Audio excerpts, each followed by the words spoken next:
corner where the treats at. Is this the passing of the torch, right? Is this what this signifies? It comes down to that front office and what they feel is most important. The champ is here. We've touched down from a higher plane. Why you landed here? We always look forward to that week because it was always intense. You know that we ain't coming back. We got to. The man, the myth, the legend, Dante Hall. My favorite player growing up was Dante Hall. I love you guys in the show, but Dante was my guy. Get to dashing because you done on the warfare.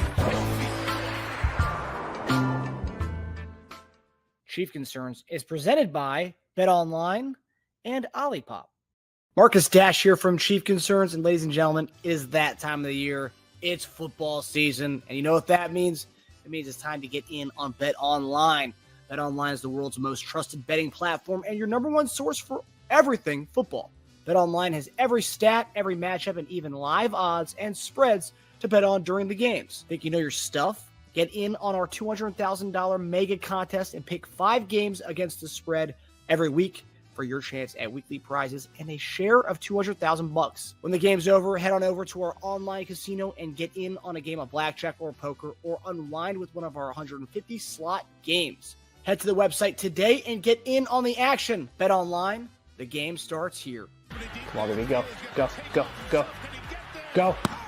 Yes! That's a first down. This football season, I'll be putting down normal sodas like Coca-Cola for Olipop. Olipop offers a healthier alternative with its low sugar content and natural ingredients. Olipop is more than just a drink. It's a wellness companion that supports your digestive health. Packed with prebiotics, this fizzy elixir helps promote good bacteria in your gut, leading to improved digestion and overall well-being. So go ahead, click the link in the description and use promo code SODALOVE and get your can of Olipop so you can enjoy the game guilt-free. Go Chiefs. Use the promo code SODALOVE for 15% off now. Hey everybody, welcome to another episode of Monday Morning Tight End on your Victory Monday, November 11th. JD, how we doing, brother? What's going on? What is happening, brother? This is Happy Veterans Day too, November 11th as well. And so don't want to miss that, of course, for all the people that have served and have given their lives for this country. And good thing to talk. My father was in 2 different corps. He was in the Army and he was in the Navy, and my brother was in the Air Force. And I got cousins and everybody that was in the military, reserves. You name it, Marines. So I didn't want to leave that out on saying those things, obviously. And so it was for everybody. Salute to you all. I thank you for all of your service, and God bless each and every one of you for that sacrifice that you have made. And so we thank you for that.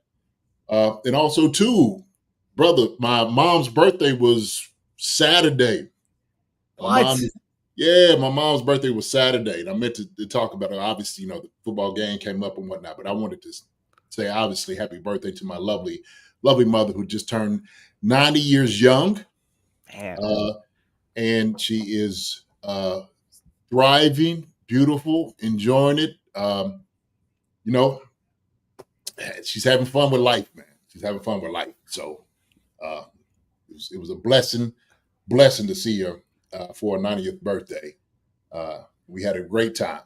That's awesome. So, 90 years old, man. The Dunn genes are something else, man. 90 years old. I mean, every day in life is a blessing. When you get to 90, man, that's fantastic.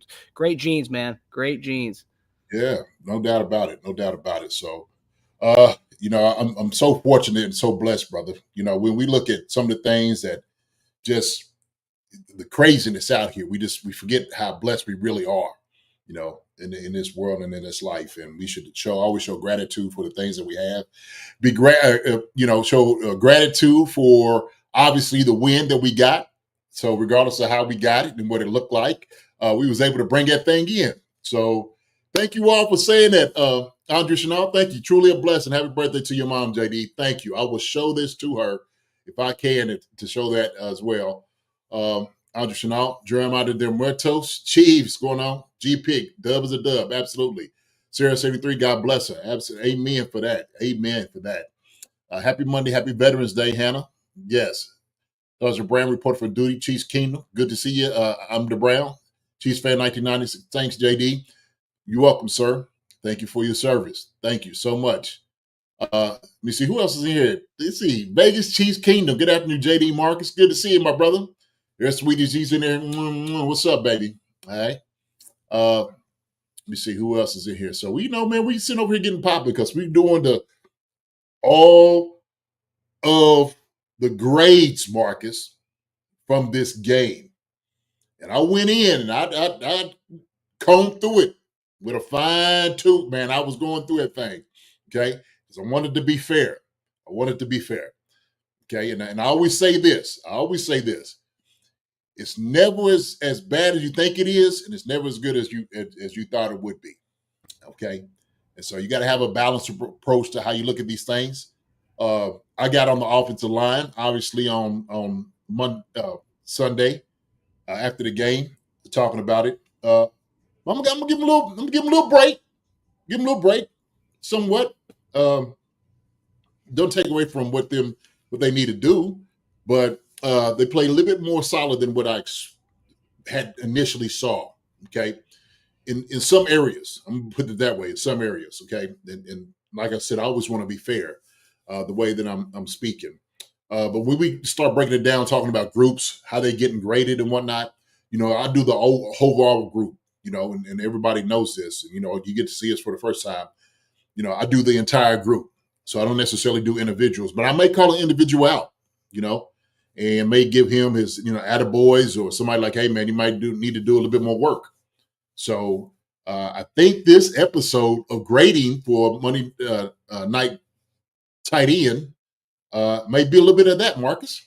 Maybe a little bit of that. So, I mean, yeah, we got some people on. Some people were commenting on our videos from yesterday saying we were a little too harsh. You say if you didn't know the outcome of the game, you would think we would have lost the game.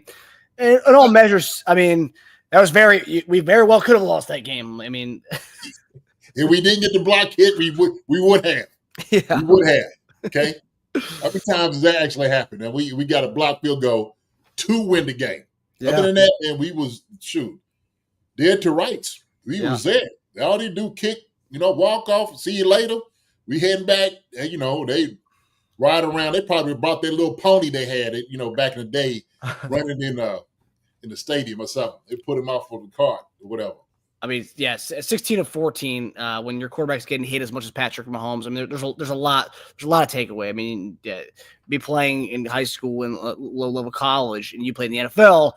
Even when you win, coaches are still getting on players like they lost a game on that Monday or the next day. That's how it is, and that's kind of on the show. We're not, yes, we're happy. We said it yesterday. Preface everything. Happy we won the game, obviously, but there's certain things in left tackle remains a big question mark, and that's going to be something that that we're going to talk about until we see And obviously, why he's done. He's held his own this year. I will say that he's held his own this year. Yeah, absolutely. But he can't stay healthy, and every game or so, you'll sometimes see Kingsley come in there. So health is a concern, and having a quality backup, for everyone to be happy. If he does go down, you have someone who can come in there and fill in admirably. And yesterday, we saw Kingsley's still a project, and he's still a rookie, and it's tough. It's tough. Well, it's growing pains, and I think what you have to recognize is some of the fundamentals of technique that he has to still develop and get better at, right? And so, he's a rookie. Started out, was a little rough for him. And that's why Wanye came back in, and Wanye's done a pretty decent job, in my estimate, at playing left tackle. So, like I said before, I trust Wanye. I know he had given up a sack against the Raiders, but I was like, I trust him. I think he's a starting left tackle here in the NFL. Okay. And he does some things that are, I think are very good things he's still working on. Right. And I said, technique wise, there's things that, he's susceptible to get beat on. But I think when I watch Wanye, that's where the experience comes in. I see that he has developed over time to be a lot better with his technique. Okay. Like he recognizes and he's aware about what his problem is, right? He's like, dang, I got to get this. And I can see it. I've seen him when he worked at practice, what he was working on. And that was a good thing because when you're aware of like your shortcomings, you ought to work, you ought to work on them, right? I mean, it's reflection. And I think with King Suma, he's at a place right now as a rookie that he's learning. He's still getting that awareness of where he's wrong and what he needs to do better. Okay. And it is coaching it up, and also too, it's trial by fire. You're going to learn through experience, and failing is something that he's going to learn from. He's going to learn from these things. And so I actually put up a video, Marcus, I think I sent to you. And we'll kind of get into it. We'll talk about the tackles a little bit or just the protection of Pat. But yeah, man, let's go ahead and get into some of these grades, man, and talk a little bit about what's going on. I know everybody's sitting there talking about like as far as because that's kind of one of the things everybody was talking about. Do we need a left tackle, a veteran left tackle? Anthony Salas says Veach needs to go get a veteran left tackle, even if it's for depth. Hey, Anthony, I don't disagree with you at all. I don't. I agree with you, brother. I agree. We've been talking about that, right, Marcus? For a while, really. For a while. And so we were saying, hey, maybe they try to sign Donovan before training camp just to get the depth in here. Especially you didn't quite know if you was going to get one of those tackles early on, right in the draft. You hadn't know how everything was going to shake out. But we know that Donovan came in here, did a solid job. And that's really what you want. You want a guy that's going to be able to come in and do a solid job. Wanye's been doing that job for us. And if you need to give some help, we'll do it. And some chips. There's some things you will see. There's guys getting chips when you go out, as far as like a tight end, or if it has to be like a running back, that's fine. Ain't nothing wrong with that. Yeah. Lewis, with the Chiefs need a cornerback because they are weak at best. I will say, yesterday, McDuffie was one who got picked on. Joshua Williams, with the CB2 is what we've been kind of like worried about. Joshua Williams and Nazi held their own yesterday. I will say that. If anything, McDuffie was the one that got targeted yesterday. But I would say, as far as anything else, any kind of blown coverage we had yesterday was more linebacker and McDuffie getting picked on by Cortland Sutton. But quite frankly, I think the CB2 did pretty good yesterday. Whoever it was between Nazi and Joshua Williams. Yeah, more so Nazi was getting more of the reps than Joshua was. And Nazi had a great game yesterday, actually. He had a really good game. And I'm proud of him, because, he's a friend of the show. He comes on. Every time I see a joke, I'm just like, man, I'm proud of Nazi, man. Because we've seen what he's at least tried so hard to get to. And so he's just been fighting and crawling and scratching to get to where he's at, man. And I really appreciate Nazi for the thing and the work he's been doing. But he played a solid game yesterday. And like you said, hey, Lewis, it wasn't those guys. It was McDuffie that was sitting over there that was getting beat yesterday. And rightly so. It's going to happen. I mean, these other guys get paid too. They get paid. Shoot, Cortland Sutton ain't no slouch now. So they said he had 200 receiving games before he came to the Chiefs. They're playing us. And so he's a talented receiver. He's a very talented receiver. So. Yeah, I saw a comment here before we get into grades. The Vegas Chiefs game. The Chiefs have never gone 10-0. Next week would be a great time to do it against the Bills. JD, you were part of the 9-0 team that was almost got that 10-0. It wasn't. It was the Bengals. Yeah, got the Bengals. Chad Johnson, Ocho Cinco. I don't think it was Ocho Cinco at the time. I think it was still Chad Johnson at the moment. That might what got him to Ocho Cinco. Sure. Yeah. So before we get to grades, I just want to give a shout out to a few of our followers. We've been asking you guys to go on Apple Podcasts and give us a nice review. And over the last few days, you guys have really come through. I'm the Brown. Love you, brother. Appreciate the love you gave us, man. The real deal for Chiefs fans. And Handboy25, I don't know who that is, but whoever that is, we appreciate that. But yeah, guys, if you guys don't mind going to Apple Podcasts or Spotify, giving us a 5-star review, it'll help us pump or reach out to more people, more Chiefs fans who may, just to listen to podcasts, maybe not watch podcasts. And quite frankly, if you see that, it might come to YouTube to watch us. But yeah, thanks for all the help so far, guys. Guys, please continue with these 5-star reviews. It really helps us out. Man, appreciate you guys. Appreciate it. I'm the Brown's always gonna come through. That's our brother right there, man. Yeah, always gonna come through, man. I am Dub Brown. I love the sign off there. I am Dub Brown to end his review there. Fantastic. All right, JD. So we ready to get to our Week 10 grade report? Yes, we are. Yeah, let me get all my grades out here. I had so many different notes. Because another thing I wanted to evaluate was Marcus was the play calling, and our tempo, what we had and what we were doing. And, I went through and I scripted, everything that we ran, I got through, about halfway through the second half. I'm like, all right, I'm done with this. Shoot. I done wrote down all of the first and 10, second and 10, pass to who, the timing of it and whatnot. And I was just like, okay. But I was fine with it. But what I started seeing on here is somewhat of a pattern, and I'll talk about that too. That we just didn't run the ball successfully, and I don't think we ran it enough like we should have.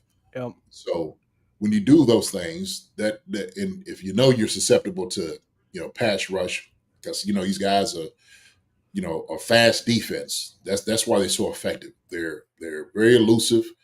They're not very big on the outside. They are speed rushers. That's what they are. Okay. And that's what they're made to do. But they hold their own.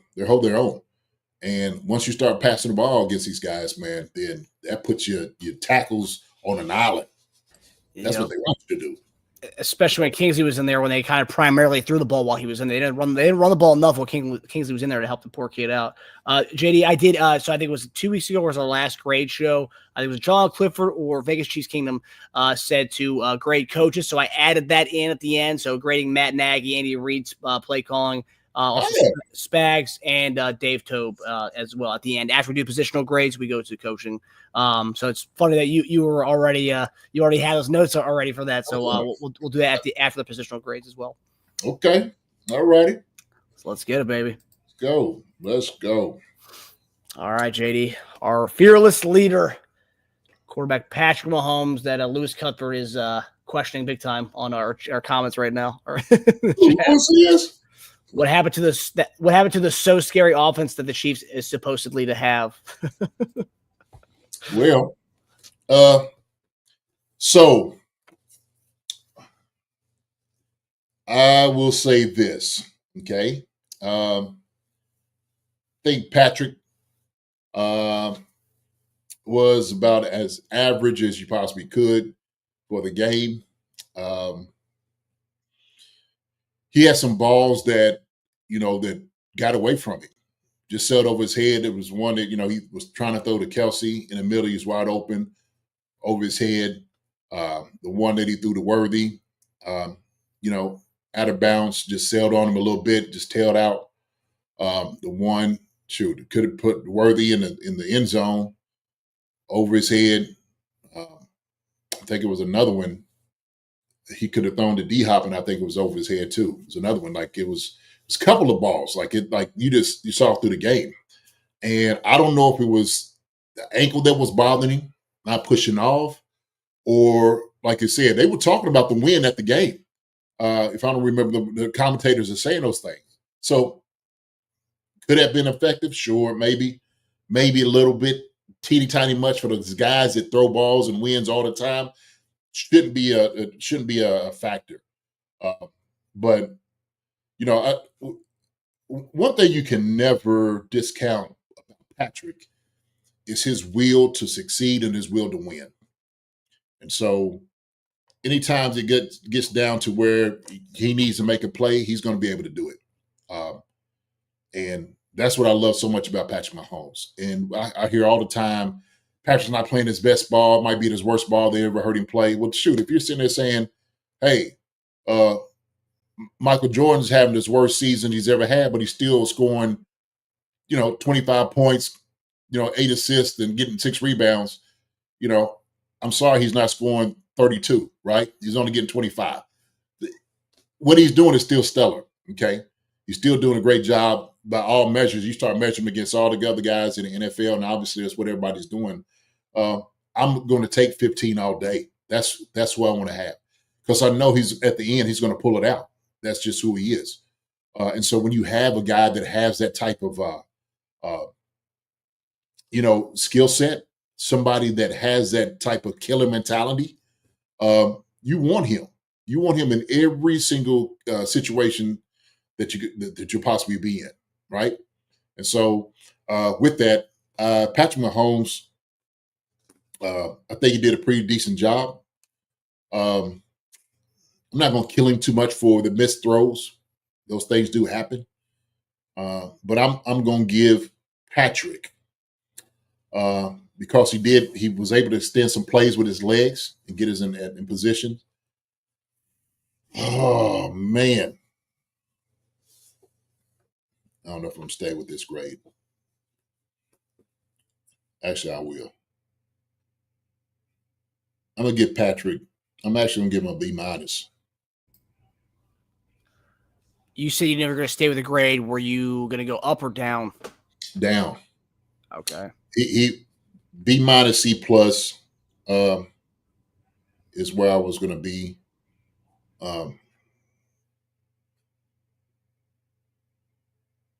That's what I'm gonna give. I'm gonna give him a B minus. Give him B minus. G Pick gives him a C. Andrea gives him a C. Those are warranted. Looking at it, some of his escapability to get past some of those tackles and whatnot, extending the first downs with his legs. Those are the things I'm looking at. What he was doing to try to move the chains a little bit, and I couldn't discount with that. I couldn't discount the things that I saw with him.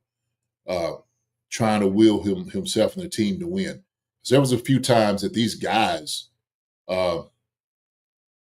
just wasn't open, and part of it could have been just a route combination. But sometimes, man, when I watch some of the plays, he could be a little hamstrung because it's not enough people out in the route. And then we look at the route combination, like, what are they trying to do? How they trying to attack the defense to get them open. And there was a couple of times that Pat was sitting there holding the ball more than he needed to. He could have probably checked it down, which he should have done. But he's looking as like, man, where am I going with the ball? And so when somebody's breathing down your neck, Pat would escape. He would escape. So I'll give him a B minus. But I was going to go to the C plus. That's where it would have been, Marcus, for me. Patrick should be a D. He wasn't throwing the ball. He held it too long. He did. He held the ball. He did, Sparkling Sports Car. I don't deny that whatsoever. He held the ball on a few times, a little bit too long, a few times. But also too, when I was looking at some of the things he was holding the ball for, is because guys wasn't getting open. When I'm watching the routes. It wasn't just there. It wasn't there. Whether it was separation or there was just no window, no holes for him to throw the ball to. So that's where I'm at. That's where I'm at. So yeah, let's quite a few points on the board in the like when we got down there, like the missed pass to Kelsey. That was just probably like, I mean, you score a touchdown there. We're not worried about a missed kick at the end of the game, So it's like stuff like that, and that's. Yeah, we can talk about play calling, which we'll get to later on when you grade Nagy and Andy Reid. But, just got to convert in the red zone. Third down, though, I think 7 of 16 in the games. Not bad. I mean, it wasn't 7 of 13 like the Broncos were, but 7 of 16, not bad. I mean, we are converting at a high rate, and I think the highest rate in the NFL with a third down. So you got to love that continuing as well. Yeah. And that's what I was saying. Like, he was able to find, Travis on, third downs, getting the ball to him. He put him right on his chest. But this is what we expect. Same thing with P. Ryan. He came on the cross, he finds it. And we got so used to him doing those things, that it's like, okay, this is normal. This is normal things to see. But when I'm sitting over and I'm looking at how this actually affected the game, I'm like, okay, he was able to move the chains, and yeah, he did miss, a couple down there, shoot, in the red zone, and probably should have put it on him more than what he should have. Yeah. So yeah, if y'all want to be C plus, fine. I gave him a B minus. I've been a little hard on him, but I'm gonna give him a little pass today. Give him a little pass. Okay, I'm feeling generous. You all. Okay, we start off with that. It might not be like that for everybody else, though. Let y'all know. Sparkle Sports Card says, JD, did you see Worthy just standing around and Patrick not even looking his way? I did see Worthy kind of tail off on a few routes, kind of looking around. So in Sparkle Sports Card and route combination, you're looking for guys to get open. Worthy might be running, I hate to call it a dummy route or a route just to get the guys open. Sometimes you do that. But you got to be engaged, because sometimes even if you don't get the ball, let's say somebody else catches the football, well, go and block. Be ready to go and block. But I did see that. To me, I don't like that. I don't like that at all. And I'm sure coach is going to say something like, man, go find some work. Go find some work. Okay. After you get finished running your route, that ain't it. Your job don't end there. It doesn't. Somebody's running for their life, running back, tight end, wide receiver. You would want them blocking for you if you had the football. So you do the same thing for them. You go find you some work. We don't want those guys getting extra hits on them that they don't deserve or they don't need. And you can do a great job of taking those hits off those backs, tight ends, other wide receivers, or quarterbacks, whoever it is. Okay? So go find some work. So, yeah, I did see that sports card, my man. Sparkle Sports Card. So, yeah. All right. Chiefs fan 1969 said Denver was playing like it was their Super Bowl because it's probably as close as they would get for a while. They were ready to come play. They were ready to come play. They were ready to come in and hand the Chiefs their first loss. And they almost pulled it off. Chiefs fan 1969. They had a good game plan, what they wanted to attack with us, how they was going to be able to do it. So they threw everything at us that they could. They did. Okay. They played a good game for Denver for what they've done all season. But, hey, the champs come out on top. Yay. What they do. So it was a big bounce back game for their team after looking like dog crap against Baltimore last week. 41-10, and then you come out and then you go toe-to-toe with the champs. Good game for them. I give them credit. They have a lot of promise on that defensive line. Yeah, no doubt. Crispy says Reed will bring out the playoffs playbook against the Bills. There's no other playbook. Now, as far as creativeness, they combination and stuff they put up, we'll see a few things, man. But they got everything already inserted that they want to be inserted. Now they might do something maybe a little bit down the line, right? A couple, different ones. But what we'll see is what they've been running, pretty much, and things they haven't ran yet. We just haven't seen it. But yeah. That there's a little bit of a misconception out there that people think Andy Reid has this like special like playbook that has like dust on it that he only brings out in January and February. I'm sure there's a few wrinkles and plays that they'll insert, but like a whole playbook, no. Yeah, no. And I'm gonna say this from the very jump. I'm gonna say this right now. I'm not worried about the Bills. I'm not.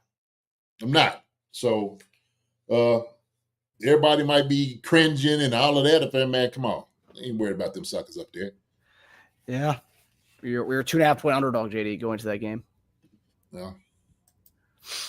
All right, JD. So our guy that we think should be getting the ball a little bit more is our guy Kareem Hunt, who got the ball. I think it's least amount of touches or at least amount of carries in a game so far yet for the Chiefs in his newest stint with Kansas City. So how did you think the running back room did yesterday?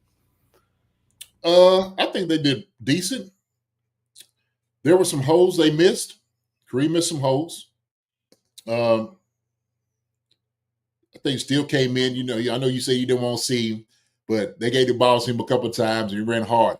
Actually, I wish, to be honest with you, if we didn't run Kareem, we should have ran Steele. I would have ran him a little bit more, okay? Because he's the exact type of guy that you want on a game like this. Straight down the hill, hard nose, run straight at him. Run straight at him. And he got some good yards when we gave the ball to him. So for me, hey, even if you want to give Kareem Hunt a break, fine. Put still in, hand the ball to him, straight A and B gap, okay, and go hit somebody in the mouth. That's what should happen. But we didn't get to see that. We didn't get to see that. But as far as like the running back room, Sanjay came in, caught a good couple passes, did a great job, man. I'm so ecstatic every time I see him getting plays and his number being called. He's always like Johnny on the spot, and that's what I love about Sanjay Piran. So the totality of all these guys for this room, I actually gave them also a B-. Okay, I gave them a B-. They did a decent job chipping, helping the tackles when going out. They did a great job of actually getting out to the flat. Kareem Hunt did a great job catching the football and getting up there. So G-Picks at running backs is a B+. Okay, we say with that grade. Mine is a B-, G-Pick. Okay, and the reality is there were some holes that was missed. There were some things probably didn't need to bounce out. Sometimes you got to stay with it. You got to stay with it. But he caught the ball great out of the backfield. But yeah, that's a B-. It's B- from me. Everyone's highlighting the fact in the chat. A lot of people are highlighting his receiving out of the backfield, which is what we came accustomed to know with Kareem Hunt. Kareem Hunt caught a lot of balls in his first stint with us, and we really hadn't seen that element to his game. But yesterday, for whatever reason, Mahomes checked down a lot to him yesterday, and he showed that he still can be a threat out of the backfield, which I love seeing that from Kareem Hunt. I definitely hope they continue to utilize his skills out of the backfield. I don't think they've used it enough. I know they've been giving him like 20+ carries every game. Yesterday was the first time they did not do that. However, they did give him a lot of checkdowns yesterday, which I hope to see a little bit more of him in the passing game because he can be a weapon, as you saw yesterday. Yeah, absolutely. And it was beautiful to see, him being, utilized in the passing game. But that's why I was saying to Marcus, even if we didn't give him the ball 20 times, hand the ball off to Steele. Give him some runs too, right? That always slows down a pass rush. It slows it down. So that's the way I look at it. G-Pick, you great fair, JD. Appreciate you, brother. Appreciate it. Kathy Wilson says some RBs need a block better. Yep. Yeah, you saw Mahomes get on Carson Steele for going to the right side instead of going to the left side on that one play. Yeah, so I don't know if he was wrong or he was asking to go this way to the left. I have no idea. So maybe he was like, hey, man, I bounced you over to the left side so you come back all the way over, right? So I don't know. I don't know if he was just like, hey, man, daggone, go help him out on this side. But he's got to go with the count. When the center makes a count about who's the mic, everybody has, he's got to scan to his guy. He's got to go 1 to 2 or wherever they got the protection set up. So I don't know. I know he got I don't know what he was upset about or what he said, but that might have been it. Like, hey man, you need to help him out. So yeah, poor Kingsley was dying over there for some help. Yeah.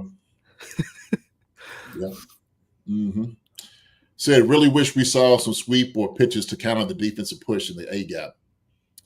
We did the one. We got on the edge under Brown. Looked really good. We actually did a couple of them. It was one we had it was like a quick toss to the outside. And there was another one we had to block down. Kelsey blocked down on defensive end, captured the edge. Sumate and those guys pulled on the edge. Sweep, and we got some yards on that too. So I agree with you. Because those guys, man, that's what I'm saying. Yo, you got defensive end 6'3", 240. Man, you supposed to be lifting those jokers up out of their shoes. Okay? And I didn't see that. I didn't see enough of that. From my lineman that was kicking out, and from my tight ends that should be kicking out too. I didn't see enough of it. So when you come in and you kicking a guy out, you have got to be violent. There's a violence that you have to have. That's just the element of playing football and blocking. So we'll get into that. We'll get into it for the next score. But that's B- for the running backs. Who we got next, Mark? Keep this thing going. Sure. We got a receiver group, JD, DeAndre Hopkins, and the fellas. Okay. The wide receivers played a pretty decent game. I think DeAndre Hopkins played a pretty decent game. Did you see the one where him and Pat got into it, and Pat, they like threw each other on the ground and they rolled back and forth? I'm like, these suckers out there battling for real. They've been talking all game. You could tell they was talking all game. Whatever the soft talk was to each other, you could tell it was a challenge. And I guarantee Pat let him know, like, hey man, you ain't about to get this. I don't care. Everybody call you, D Hop or what you did. Your time is done. You ain't got what you used to have. And so you could see them challenging each other. And that's what I loved about it. Okay. You put your best guy against our best wide receiver, and y'all go to work. Okay. And see who's gonna come out on top. So D Hop was able to catch some passes, man. He always shows up big since he's been here. And I love it because him and Pat, man, they're just gonna get better and better and better each and every week. Justin Watson caught him a pass.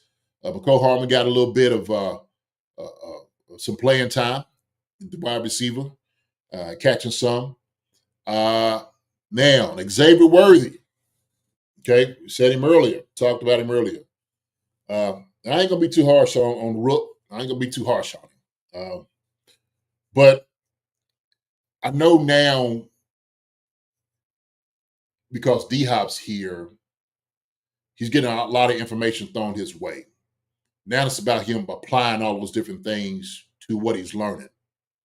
And so I seen him maybe run a few things that's trying to mirror maybe some of the things he watches D-Hop do, but he ain't D-Hop. He's got to realize, hey man, you a whole different athletic, being on doing things. Okay, do what works for you the greatest first before you go ahead and try to. And maybe he's not doing it. To me, it looked like, okay, that looks different, him running a particular route. I think he still needs to be better at stacking certain routes to get open, especially when he has man. He's got to be able to learn how to push up and go and flatten, certain things out. He missed that ball. Pat threw one right on. He bounced right. Hit him. Hey, So he's got to be one of those got to stay engaged. He's got to, but he's got to be so pristine in the routes that he runs. And yesterday was a more lazier day that I saw from him, from Xavier Worthy. So this is something that's still like a feel that he has to get to, especially have some good corners that's out there. Yeah, that's a totally different thing. And young fella, we need for you to keep growing up, man. Keep developing. All right. We need for you to come up big. So he can't watch just D-Hop and take a back seat to it. He's got to run his routes to get open too. And like you said, I think somebody said it, it was sports cards was talking about some of the standing around. Yeah, hey man, can't be standing around. Coach used to say, man, you're gonna stand around and watch everybody. You need to get a ticket. That's what you need to do. Get a ticket for the game. Go sit in the stands. We don't need guys standing around here watching other guys getting hit and playing. And you just think you got finished doing your job. Well, I did my job. I'm done. I'm good. No, it don't work like that. That ain't how it works. Ain't how it works. You're going to sit there and you're going to watch the game. Go on, buy you a ticket. You can sit right here in the front. You can get you some popcorn and some soda. Maybe get you a beer if you like beer. They got nachos and hot dogs up there too. So whatever it is. But as far as you out here on this field, you have to work. You have to work. And so with that,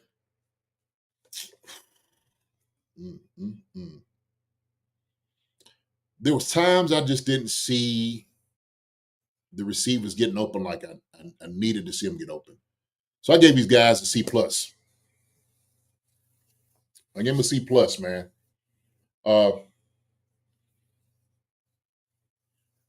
And all that may not necessarily be on him, but that's why I see it as far as like the how we work, the working was happening, the scheme, what I seen, C+.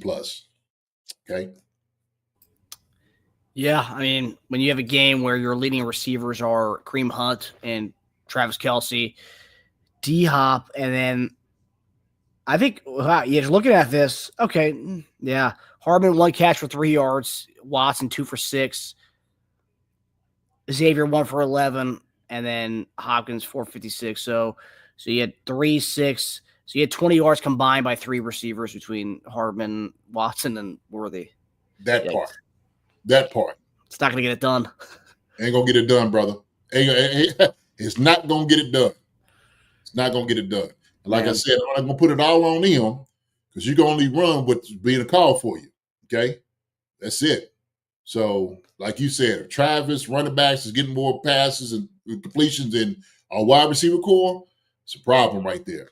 So, yeah. But and also, too, the fact that, Hopkins, 456, that was our leading receiver, position-wise. He just got here 2 weeks ago, and nobody else is really contributing anything else. I mean, that's, just – yes, I mean, yeah, it's just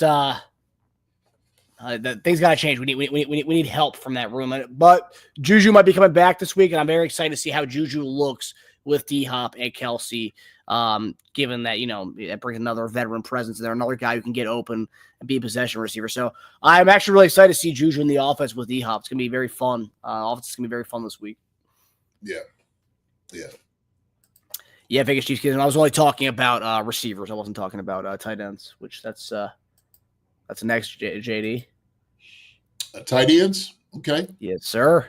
Let's go at them, baby. Let's go to tight ends. Yes, sir. Baby. Yeah. Here he is. Congratulations. Leading touchdown, what it was in Chiefs history. Yep. Touchdown leader, man. Congratulations to Travis Kelce and hitting that. Incredible. It's an incredible job. And when you get down there in the red zone, Neff. You get down in the red zone, you're looking for your tight ends. And I'm glad we looked for him on 4th down, throwing the ball to him. And man, that joker's as silky smooth as he always been. Okay, he can still get open. He can still juke guys right out of their cleats. They can't cover him. So you can say he's old. You can say he's not in shape. You can say whatever you want to say. But you better put some respect on his name. If not, he's gonna do you in. Just like yesterday, man, that joker was getting open, catching the football, man, running routes, and they had a hard time covering 8-7. They had a hard time doing it, Marcus. And so he became that outlet that Patrick needed. Pat was going back to him like, hey, man, golly, I got to see. There's Travis Kelce. There's Kels. He's giving it in. Tracy Esser said, more Noah Gray. I like Noah. Noah did a great job. He caught some good balls yesterday. Now, Tracy, I'm going to say this. Now, some things that Noah, to me, he's one that I'm talking about. When you kicking out, you need to get up out your cleats when you about to deliver a blow, okay? You got to run through a guy. So Noah's got to do a much better job in the blocking game, but he always coming in on the passing game. We always give a lot of praise to Noah Gray for what he does for the Chiefs and his contribution. So the tight ends did a good job yesterday. They really did. They had, what's his name, Hendershot. He came in, played. He's playing, and, Jared Wiley was, everybody talking about what happened to Jared Wiley. He got hurt. He got hurt? Is that what happened? Yeah, I believe he tore his ACL during practice. What? I thought we talked. Maybe we didn't. We didn't talk about that. No, we did not. No, I did not know he tore his ACL. I thought it was ACL or Achilles. What? Yeah, ACL November 2nd. Oh, geez. Yeah. But Hendershot looked pretty good for his when he caught that ball. He did. They gave more yards than 2 of our receivers in that one catch. He's yeah. He's got to get better. That's why I was like, man, I didn't know he tore his ACL. Look, so y'all see, I had no idea he's tearing his ACL. Yeah, we didn't talk about it. We didn't. So I didn't know that. I've been listening to all this other stuff, but I haven't heard about Jerry Wiley on some of Yeah, these. it happened on Friday practice. Was it last the leading up to the Buccaneers game? So Friday practice, that's like slow news day. You know, it happened then, and that was pretty much it. We didn't hear about it after that. Oh man. Well, we're gonna have to give some love, man, to Wiley then, too. Yep. Give some love to him. But the guys that he's out, the other guys are holding him down. They're holding him down. So that right there, I think, man, it's devastating news. I had no idea. But Travis and those guys, Noah, like I said, did a great job. Hendershot came in, did a little bit. I'm actually gonna give our tight ends. Mm-hmm.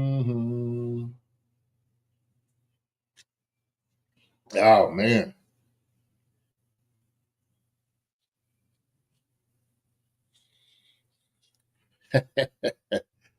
Thought about going up, man. I don't know if I'm gonna go up or not.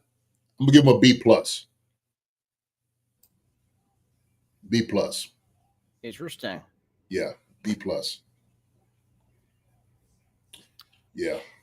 What do you want to see more of for them to get in the back to the A category that you usually give these guys? I mean, they did a good job. Like I said, I do the entire group.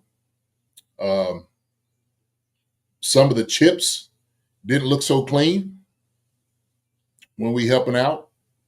We got to make sure we chip before we go. Same thing on the run game. We got to be able to kick out. Like if you're lead blocker, I'm looking at tight ends. You're a lead blocker, okay? Meaning it's imperative that you get your block before everything else happens around you. Like you can't get blown up in the hole. You can't get pushed back. Like you got to be the guy that leads on this, okay? You're the most important key. There's a couple times, man, that it didn't look good. Sorry. And I'm just like, okay, not just once, not just twice. It was like a third time. I'm like, what's going on? We just decided we're not going to be physical, especially against guys that are not as big. We've hit bigger guys, Marcus. That's what I'm saying. We've hit bigger guys. So, and they'll know that when they see it. They know that when they see it. I'm looking for this. I'm looking at the tight end. You know me. I know our guys, they do a great job. Brad did a great job blocking. Noah did an okay job blocking, but I just need to see more. Hendershot needs to make sure he's going to get a hit on the guy. That's solely important.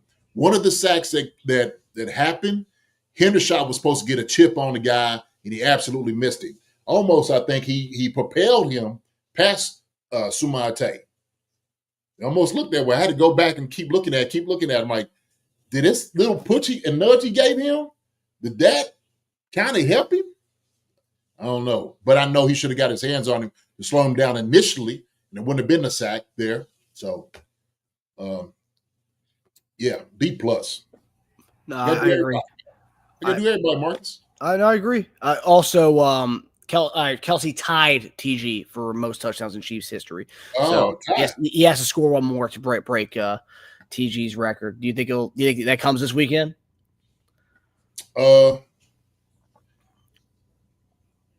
I think so. I would. Like I said, I'm getting down there, and if I'm in the red zone, I'm looking for your tight ends. You better. You could have had it yesterday if Pat didn't sail that thing on him. Yeah. So let me see. Markson said, someone let JD know he's streaming the ESPN live speed behind him. Not sure if he has the legal vote. There's no way they would. I mean, I don't know. There's no way they could copyright us for that. It's not like. Send me the bill, whatever it is. Send it to him. Appreciate it, Mark. Thank you, man. Appreciate it, brother. So I'm on the NFL Network. So, I guess. Yeah, I think so. ESPN. ESPN, yeah. Going through. So. I don't think they're gonna. I don't think YouTube will get us for that. I tell them, hey, look, I played in the league officially. I should be able to play anything on NFL I want to on TV. Okay. Amda says it's not enough on the screen to copyright. I agree with you, Amda. Yeah, I appreciate you.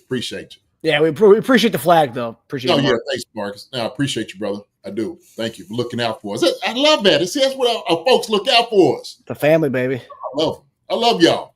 I love y'all. Yeah. You look out for me, man. Hey, guys. I can't believe it. I can't believe Jared Wiley is out for the season. How did I miss that? How did I miss that? I think it was that Friday. Then we had our betting show. We had keys to victory. Wiley really hasn't been a big part of the stuff, so it got buried very fast. Yeah. Pono is here. Pono, a Marine trainer, is here. And look at who done snuck in the door. Oh, Newt done walked in.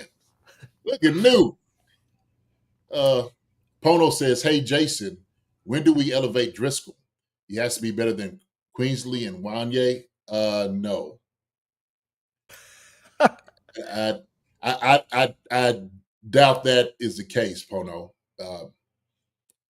I seen Ethan, during the preseason, and he just wasn't ready, especially with this type of speed, this game. He's just not quite there. He's not. He's definitely a developmental tackle that he had to take some time into, get his feet better. That's Pono. So, but yeah. Yeah, definitely a project. If Driscoll's definitely a project, and if Kingsley's a project, Driscoll's definitely a project. So yeah, I don't want to risk that right now. I'd rather go get Big Donovan or Bakhtiari for as a veteran fill-in if anything happens to Wanye. Yes. Man, I seen somebody else was talking about, like, on his other chats, and why are we going to go get Donovan? Why are we going to get Bakhtiari and all that? I'm like, look, Donovan was solid for us. Why wouldn't we? I'm just listening. I'm just looking like, who you going to go get? Who's all out there? You can't make no trades no more. Who you going to go get to start at left tackle in the NFL at this moment? Willie Rofe and Kyle Turley are not walking through that door, JD. Doing it. I know Willie shoot. No, sir. You crazy. You crazy. I ain't doing that. I know Willie. But that's the question. The question is, so go get a guy that we know, okay, has been here, who has been successful here. I like Donovan. Donovan is a solid guy, okay? He was solid for us. And so you need a veteran guy like that. He could help Kingsley out a lot, teaching him. Ethan Driscoll, he could teach him a whole lot too. So, and then Bakhtiari, I guarantee you do the same. Don't know too much about him. We just know he's been injured, for the number of years up there in Green Bay. So, is he a fit? Can he do it?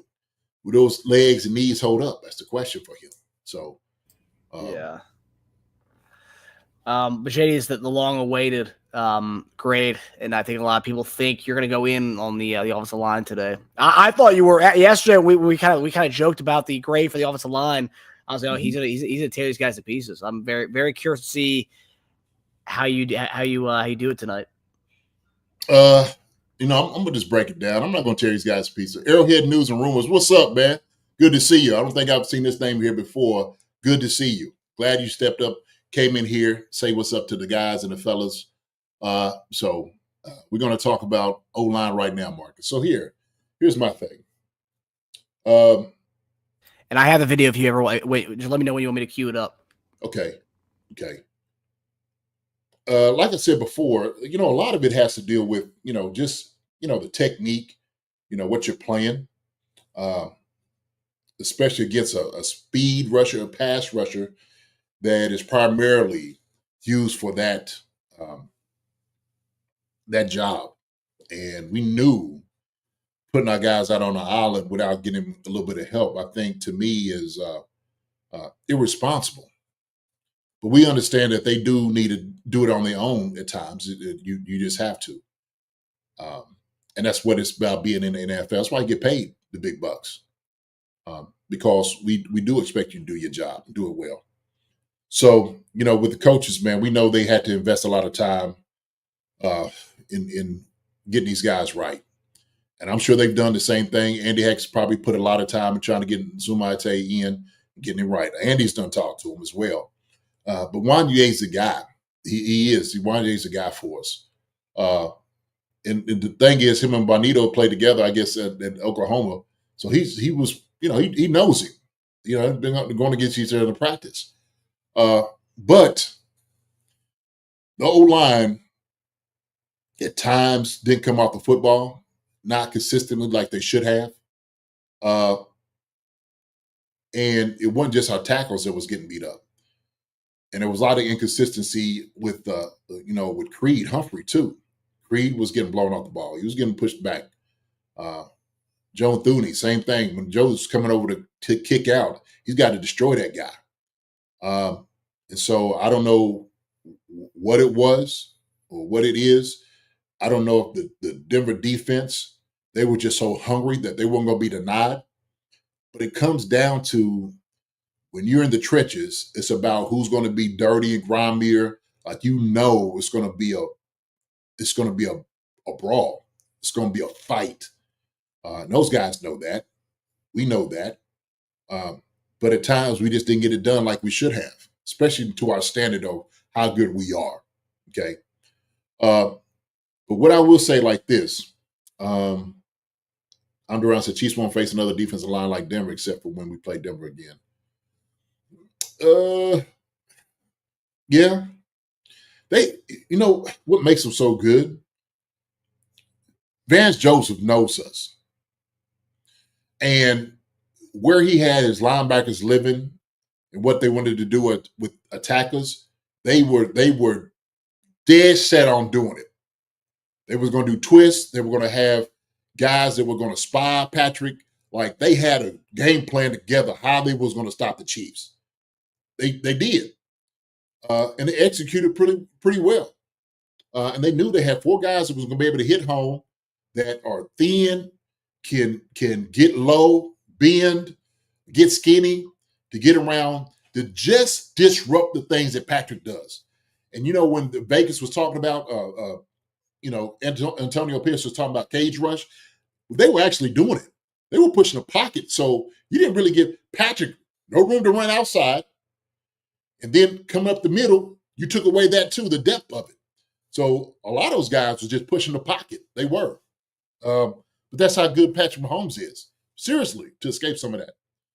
So what I want to do is I want to show this video right here. Okay, we talked about Kingsley and what he was giving up. I want to talk to you about technique and how technique is different. Okay, and I'm gonna give you a scenario to kind of see. Can we? Okay, so right here, as you're looking at this, okay, we know here you see a tight end that's attached to the tackle on the right side. So 87, obviously, Travis Kelce, right beside him, Jawan Taylor. All right. So you see the defensive guy who's number 0 on the outside. Look how far he is outside for that tackle. Now that's pretty hard for a tackle. When the guy's 5 yards outside of you, 6, and you got to stop his rush. Okay. With this, it's all about technique for you. Okay. How am I going to get my job done? Okay. Now, if you watch Jawan Taylor, who has experience in the league, you watch his technique. All right. One thing that is hard for a tackle to do is to actually open up to go get a guy all the way out there. They actually tell you don't do that. Okay. The reason is because when you go out there, you give him a 2-way go, or you're so far away that if he beats you now, then there's no way to recover. All right. So you kind of sit back vertical and you go out just a little bit, but vertical. Okay. And you're set. So you want him to meet up with you. Okay. There's got to be a junction point at a time that you're going to deliver the blow. But Jawan Taylor understands this because he's played in the league. I know this because I played in the league. Okay. If you ever have a defensive end who's a speed rusher, he is absolutely faster than you. He's absolutely faster than every tackle that's out there. Okay. Tackle is all about technique and fundamentals. Watch Jawan Taylor. And Jawan Taylor is even one that, look, everybody talks about his penalties. If Jawan Taylor, if he got rid of those penalties, Jawan Taylor would be a top tackle, as far as like what he does in the league, seriously. Because he has moments that he's just like really good, like, that was okay. And there's times like, oh, what's going on? What's happening? Right? Conflict geometry. I like that. So let's check this out, okay? Watch how Juwan Taylor sits, all right?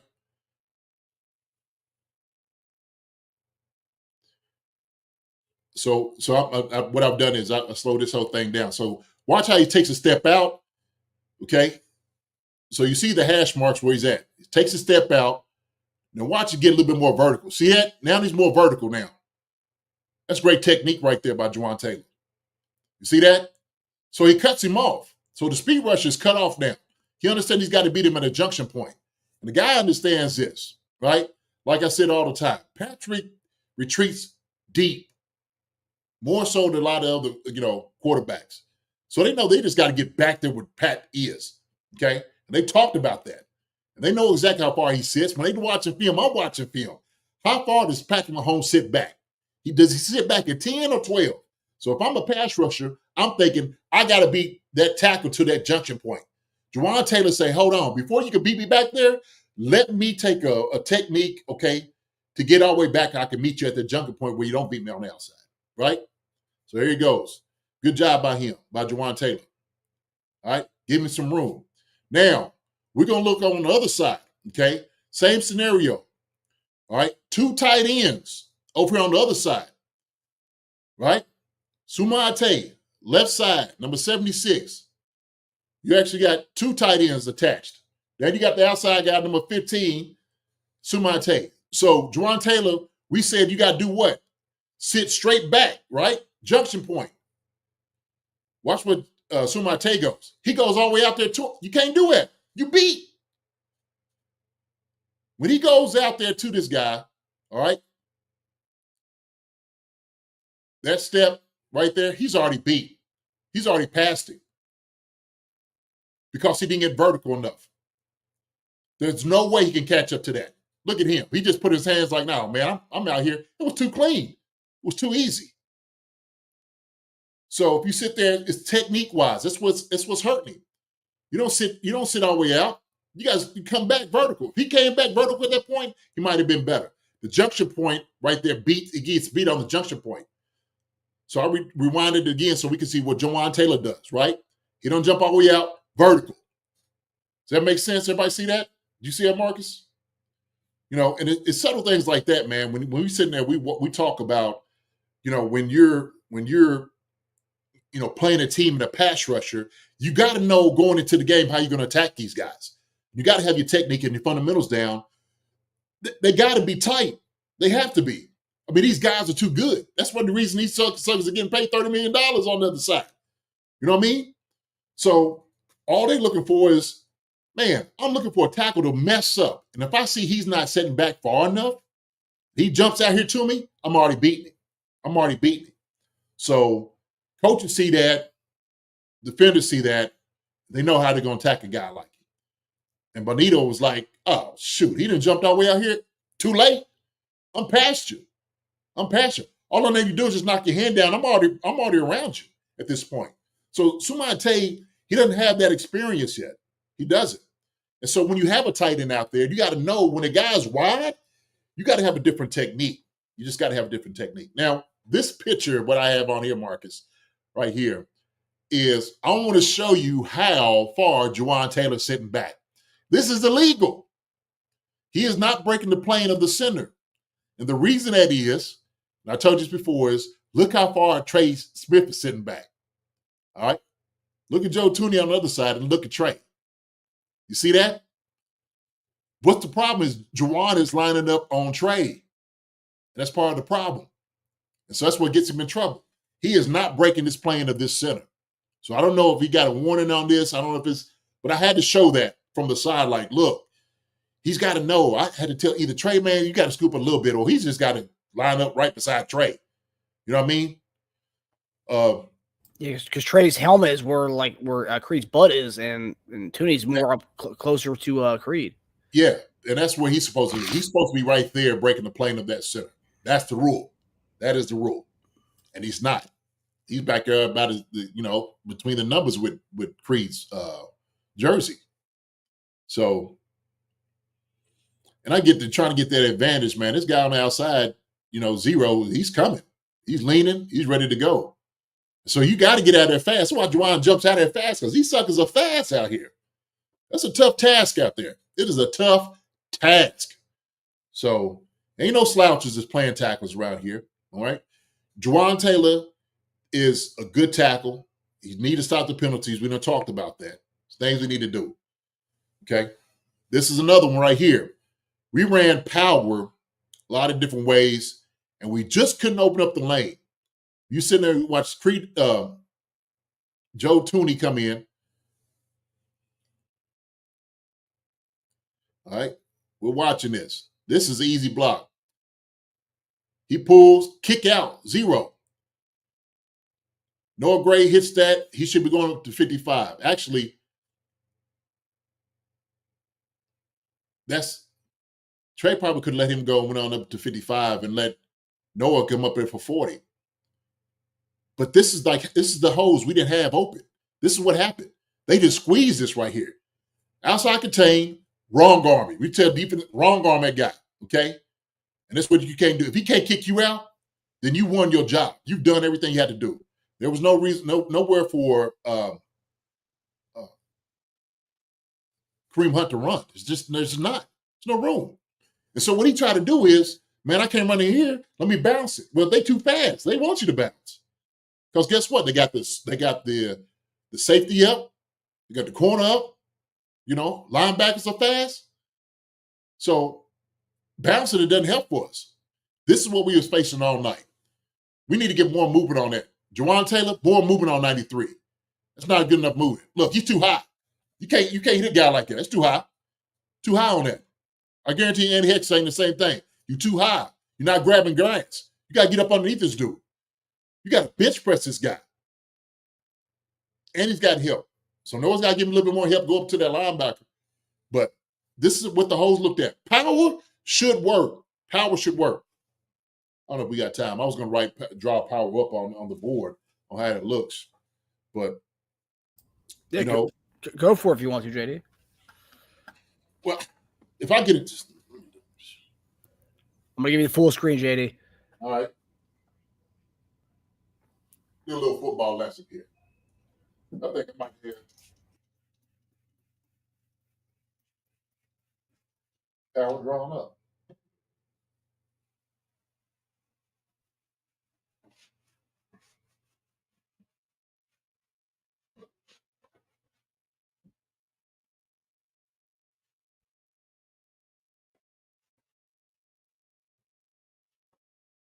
Real quick. Going through a little school real quick.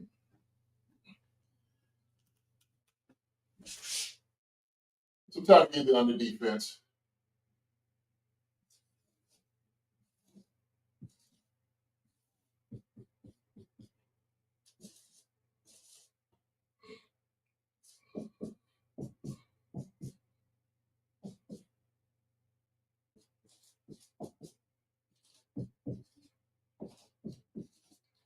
It's going to just go from the inside right here. We're going to show this. Creed Humphrey. I'm going to show this play. This is actually one of the powers we had. They had Noah Gray back here. Another tight end. Running back. PL15. Okay? On power, we know it's got to be a double team to the backside linebacker. Okay? We got to pull this linebacker. When this guy right here, the guard, tackle. When he pulls around, he's pulling around to capture this guy. This is his guy right here. Okay?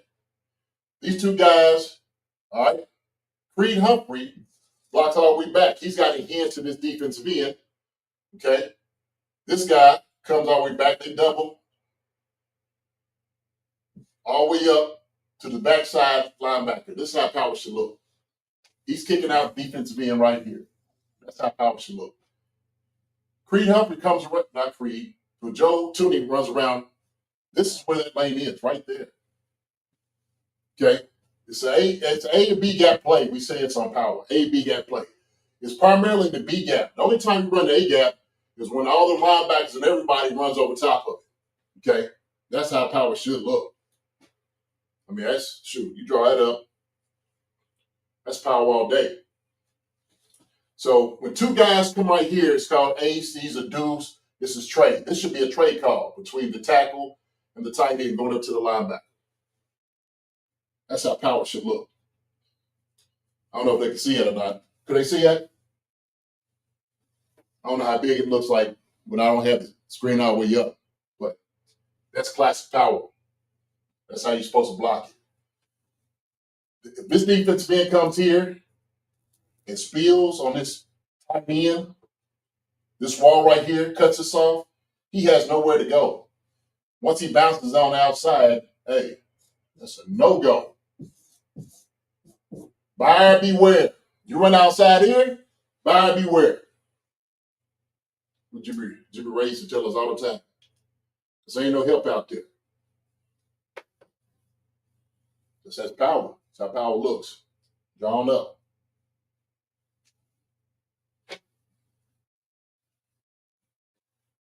And you run power different ways. It doesn't matter how you're doing, but the kick out is still the same.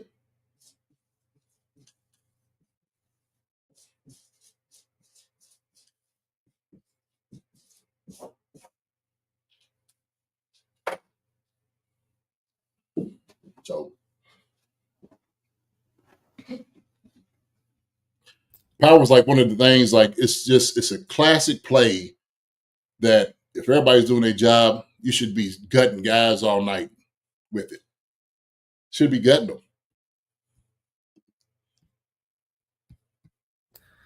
Another beautiful explanation, JD. So- Love when you get to the board, JD. Oh, yeah. So G-Pick says, the left guard have an option on who to block if the linebacker is picked up by the tight end? So he goes in the hole. He swabs the hole there. So let's say the linebacker decides to step up, right? That means that at tight end takes that linebacker that blitzes. Okay, that's a good question. Right here. G-Pick. If this linebacker decides to come in, that tight end picks him up. That guard now swabs the hole. He picks up the next color. So whoever it might be. Could be a linebacker, be a safety. But everybody, you run the play so much, you know how to make adjustments on it. The thing is, the kick out block and the guy that's coming in the hole and swabbing the hole, they got to open everything up. And the guys up front got to get movement. They have to get movement. They have to. Power is like one of those plays, at least for a tight end, tackle, guard, you know you're going to get a double team. It's called power for a reason. You know? That power play, man, that's deadly. Teams don't like seeing it. Teams do not like seeing it. So that's power. So 1 year was better when he came back, and then when he was much better. I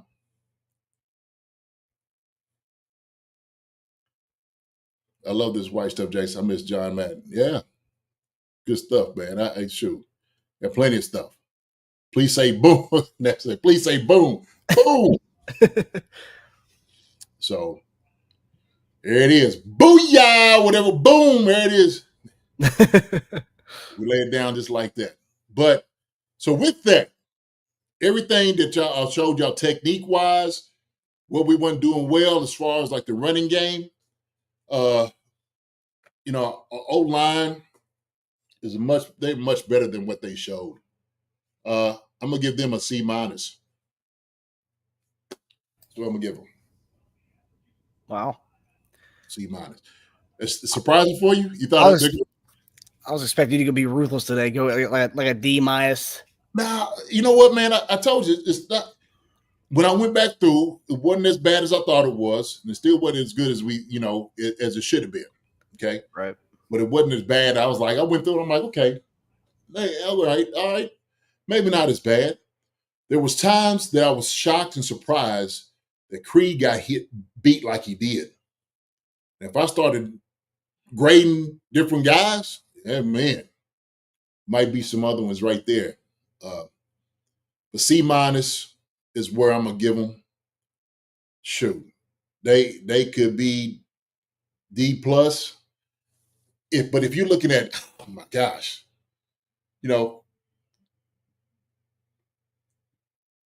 King Suma getting beat. It was technique-wise, getting beat. Juwan got beat on one. There were times that Pat was holding the ball, but it went into also the play calling. One of the times Pat got a sack was, he had the ball in his hand for 6 seconds. Can't hold the ball for 6 seconds against them guys. Sorry, can't do it. You got to get rid of it. Clock in your head, Pat. Gotta go. We got to know that. So you could ask Steele to come over here and get a chip all you want to, but you got to know in your head, man. Hey, this ball got to be out of my hand by at least by 5 seconds, at least. Okay, so that's why he got a. What I get, Pat? I gave him a C plus. I gave him a B minus, didn't I? Shoot, I might have to give him a C plus for that bit. I might go back down to C plus, my original. I gave him a B minus, but I gave him offensive lineman. I gave him a C minus. Gave him a C minus. First half, they were somewhat better than I expected. So, told you I'm feeling a little generous today. Could have been a D plus. Could have been a D plus. And if somebody want to give him a D plus, I'm not mad at that. Not mad at it at all. All right. I'll tell you what, back in high school, physics class, if I'm getting a C minus on a test, JD, I'm being very happy about that. I'm coming home and putting that on my wall with a C minus from physics class. Yeah, man. Yeah.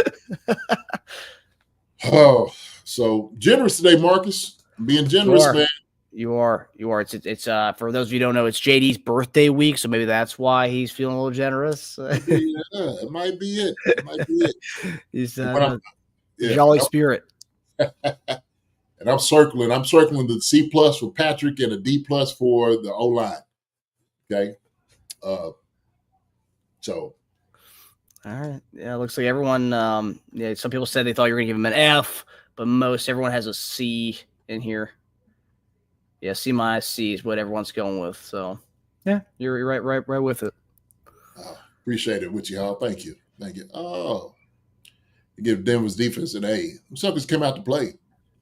Thank you for the wishes. Number two, highest pass rush rate of any team in the league right now. I mean, they're playing well, and they have pass rushers for days. Allen, Cooper, and it's funny too. Bonito was when Tage and I were watching that game, it was like Bonito weighs less than Patrick Mahomes does. Patrick Mahomes weighs more than Bonito, and he's their edge rusher coming off. Yeah, and that's why I said, man, a guy like that, you got to run right at him. Yeah, that's why you had to run right at him, and they should have went out there crushing it.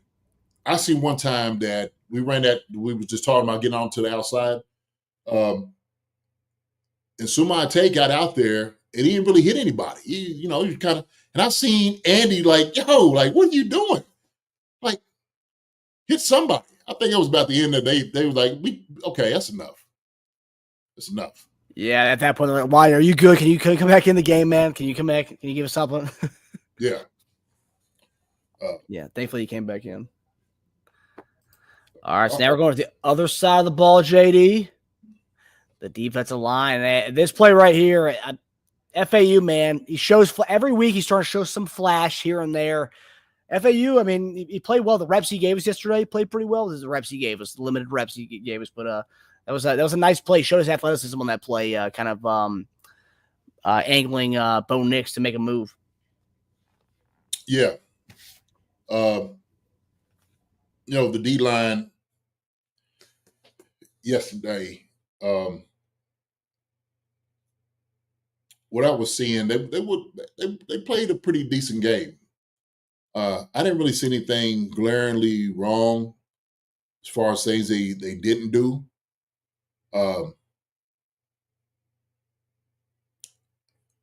Denver's offensive line is pretty decent too.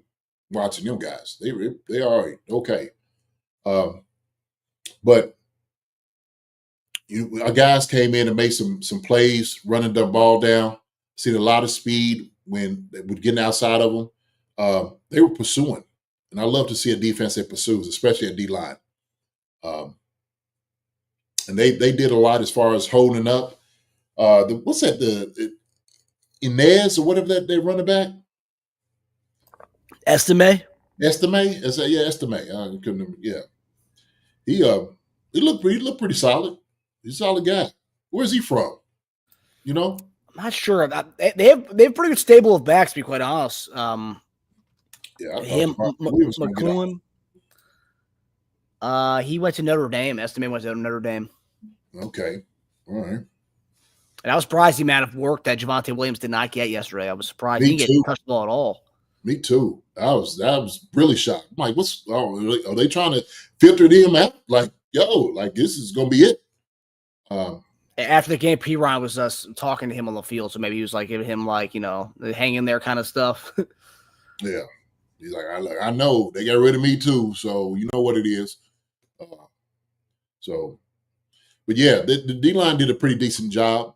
They was able to get after Bo Nix a little bit, get some pressures. It was good for Najee and those guys. Go ahead and get some sacks.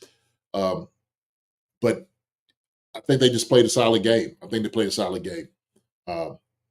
They was, holding up some of the lanes. Like I said, they got after Bo Nix a lot. And when I look at a D-line, I don't look for a D-line to hurt us. And I don't think they was hurting us all with the linebackers. That's a good thing because our linebackers can run. Now, if them running and making the plays is a different thing. But as far as defensive line, what they was able to give, and I love the second half, the adjustment that Spags does, that just gives us the advantage over offensive lines and, what they've tried to do. I think we probably, the Spags is one of the best adjusters, I think, in the game at halftime. Really, really. Because some suckers didn't see another score. No, the bet I had was under 20.5, and when they had 14 points in the first half, I'm like, oh man, I was like, they're gonna get this over like in the first half or beginning of the third quarter. And to not score another point after that, that's wild. In Spags, we trust. Spags doing that work, man. I'm trying to tell you, doing that work. So I gave the D-line, I gave him a B. That's what I gave him. I gave him a B. Like I said, they didn't do anything to hurt us. And I seen them pursuing a whole lot. I was like, man, okay, this is what I love seeing. I love seeing that. I love seeing that D-line pursue and run it. And sometimes, I hear this all the time from different guys, right, that they feel that Chris might get a little lazy at times, okay? All right? He'll take a couple plays off on you. But yesterday I seen them, all the guys was running. They was all running. So it was good. Got a B from me. Yeah, poor Chris gets quadruple teamed all game. I'd be exhausted too after a couple of plays of that. FAU had a nice game. That's right, the barbershop. He did. FAU had a nice game. Yep. Solid game. Pursuit. That's what it's all about. Did you make anything of Uche? I saw him get a couple reps in there yesterday. I didn't see him make any type of noise. No. Matter of fact, one of the pass rush he did, he went right down the middle of the guy. I'm like, hey, what are you doing that for? That ain't what you do. So he's probably just getting acclimated, getting in here, trying to find out where he fits in this whole scheme of things. And he'll get there. He'll come up big for us soon enough. When the Menahu them come back, we're gonna be humming. Yeah. And also too, he's been both games he's been here have been like kind of neck and neck kind of games.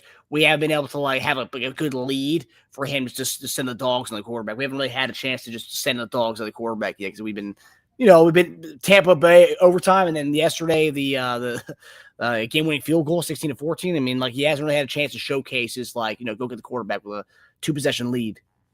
Yeah. Oh yeah. All right, so go to the linebackers now. The linebacker grade, which I think this might be very close to what the O-line gave us, I'm going to say. Well, the linebackers,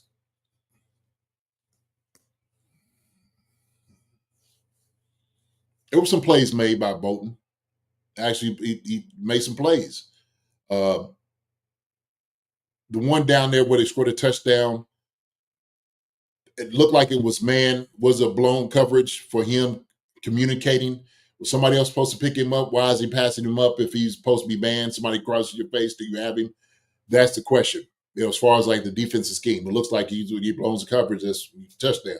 he kind of put his head down. So, who's it on? We got to assume it's on him, right?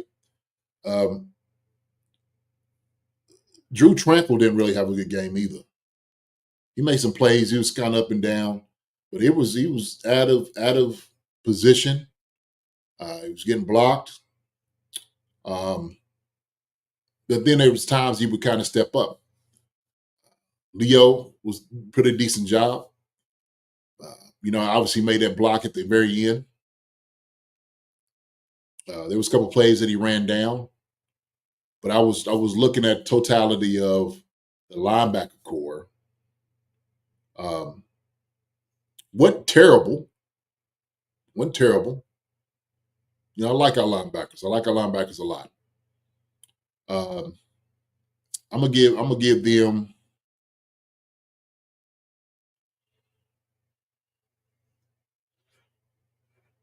gonna give them a C plus.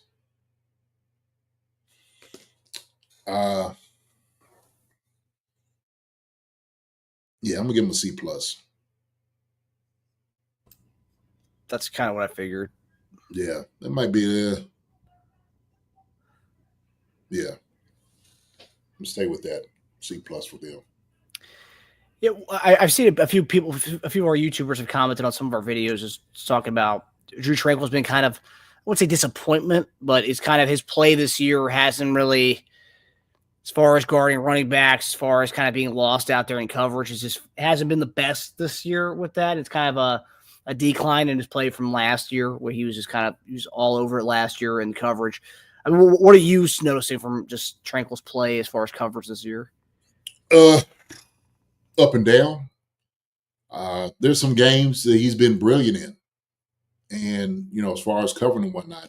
In other games, because of his stature, like it might be a smaller stature, like he's a thinner, like leaning looking guy, that he just gets engulfed by, the lineman. And he doesn't do a great job of shedding blocks and getting off and making the play. I think that's kind of his hardest he has to deal with is shedding and getting off and making the plays. And so what ends up happening, Drew has been out of position a lot of his plays. He has. Thank you, Barbershop. And that's another thing. He has been out of position. And so when you see it, I'm just like, hold on. You're supposed to have, the C gap. What are you doing? Okay. Or you're supposed to be on the outside right here. They're supposed to be, spilling everything back towards you. What's going on? And, linebacker play, like you got to be technically sound. It's assignment football. And, that line of defense has to be solid. Your linebackers got to be good. You got to be good. You have a good defense. They got some decent linebackers, man, that kind of run around. Number 55, man, did a good job, running around and kind of making plays. But if you got a solid linebacker core, man, you can play some ball. And we got a solid group. I'd like to say probably for us, man, one of the top overall totality group in the game. I like our linebacker group. But, yeah, I do see that. He's been out of position. He was out of position this past game a few times. And I'm like, oh, heck no. That's why that could have been lower. But thank God for Bolton. Other than that one, he blew, like if we think he blew that. Other than that, man, he had a good game. And I think on that play, I think I heard Trent say on the cover on the Trent said that, yeah. But he was just passing off to Drew. Is that what he said? No, so I seen Drew. Drew took it was it's a couple ones. So Drew took the running back that was coming out the backfield. That's who he was supposed to take. The corner should have stayed on the wide receiver. Well, it looked like the corner and the safety, and I'm trying to remember this play in my head, Marcus, locked on to maybe number one, the receiver.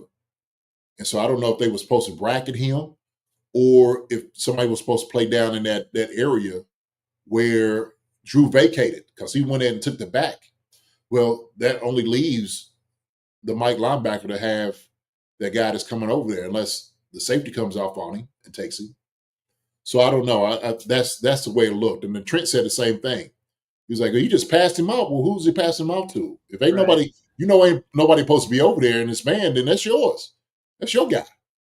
So, yeah, I'm not sure. Yeah. But like what Hall says, Spags reset them at halftime. So, yeah. I don't know. Spags does, man. He goes in, makes an adjustment. He's like, okay, we've seen what they got. Now let's go attack them. Yep. And that's what I love about it. Yep. It's like a doctor giving you okay, this is what you're dealing with. This is how we're going to attack it. You'll be good to go. Yeah. Kevin Morris, happy birthday, Miss Dunn, from my mother. Thank you, sir. Appreciate it. Got to play all 60 minutes, Kev. That's right. That's what it's got to do, man. That's what it's all about. 100%. Yeah. All right, JD. Now we're going to go to our final defensive position group is the DBs. Our guy Nazi with the big game yesterday, man. Really happy for our guy from straight out of Northern Virginia, Nazi Johnson, baby. Nazi Johnson, number 13, boy, putting in work. And he was all over the place. It's good to see him back. He had a solid game yesterday. The only one we said this, the one that was struggling was McDuffie. And he had Cortland Sutton. That was his assignment for the day. And Cortland Sutton went to work on him. He was running some routes, man, and that joker put a move on it for that one deep. And he did it so suddenly, just putting his hand out there and just pushed him back. I was like, oh. And like, Trent, yeah, they ain't going to call that. But he did it so early that he couldn't catch up to him, that he wasn't even in, position like, to even call it if he got close. But that was for Cortland Sutton having a good game. It looked good. But going back to our DBs, man, I think everybody looked solid. Reed came up, made some tackles from his position. It was good to see him kind of actually roam all around the field. He did a good job roaming all around the field. I don't know how Truman or Troutman or how that sucker got open at one time, but it was they ran into each other. That was Drew Tranquil. They ran into, I think, Jamari Collins. And then all of a sudden, he's wide open and takes it for about 40 yards. So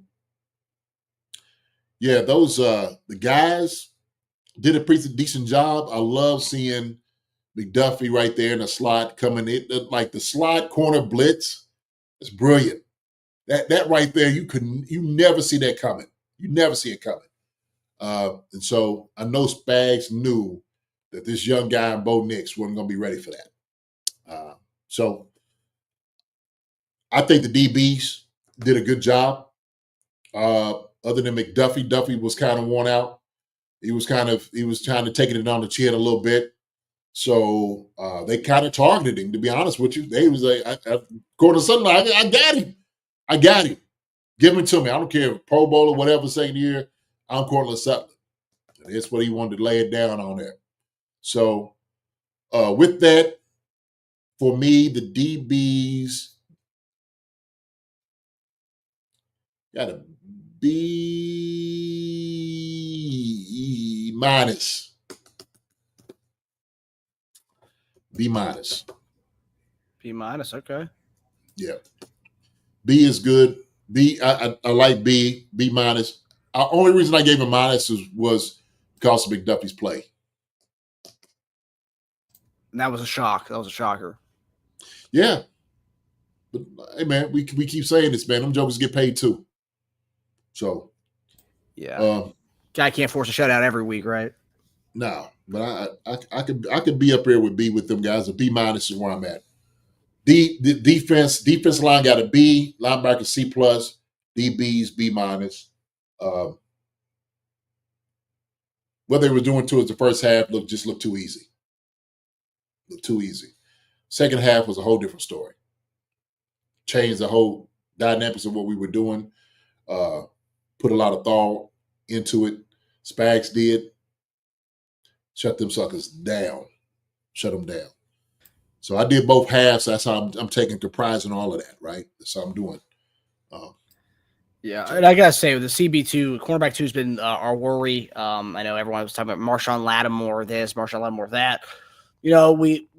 Nazi came back from concussion protocol. Josh Williams And Nazi looked fantastic yesterday. Obviously, they had picked on somebody. They went for after McDuffie, and the other guys held their own. So I'm really kudos. I'm happy to see our young bucks really playing up to doing what they should be doing what we thought they were going to do coming into the season. So really happy that Nazi played his butt off yesterday. Yeah. Oh yeah. We can worry less about the cornerback too now, I think.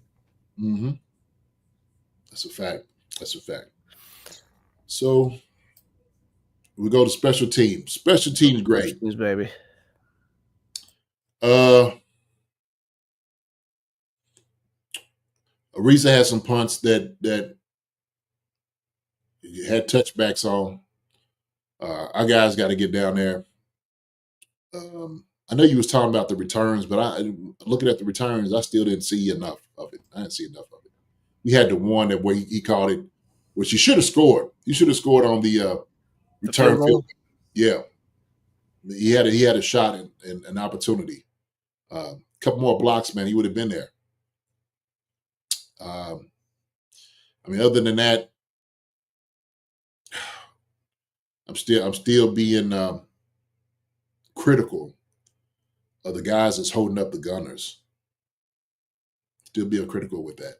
We're still not giving McCole Hardman enough room to actually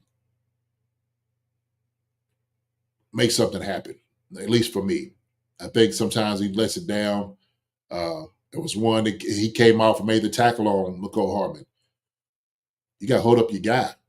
You got to hold your guy up, man. Sorry. So I'm going to give the special teams. You know, I'm a special teams coach, man. You know, I can't, certain things I just cannot stand. Just can't. And it's a will and a want to. It's what it boils down to, Marcus. It's a will and a want to, man. It's a will and a want to.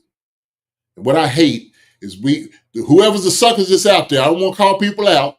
I won't name no names. But them suckers need to do a better job of that. Okay? And I'm saying suckers like, they got to do a better job. So I'm going to give our special teams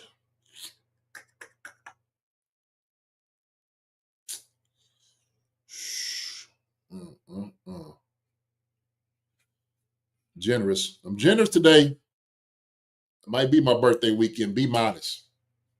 Generous. Wow, B- is generous. It's generous. I'm generous, Marcus. After all I said, oh man. We won on a field goal block, JD. It's not we didn't win on a field goal, a 30-yard kick. We won on blocking a 35-yard kick. I mean, yeah.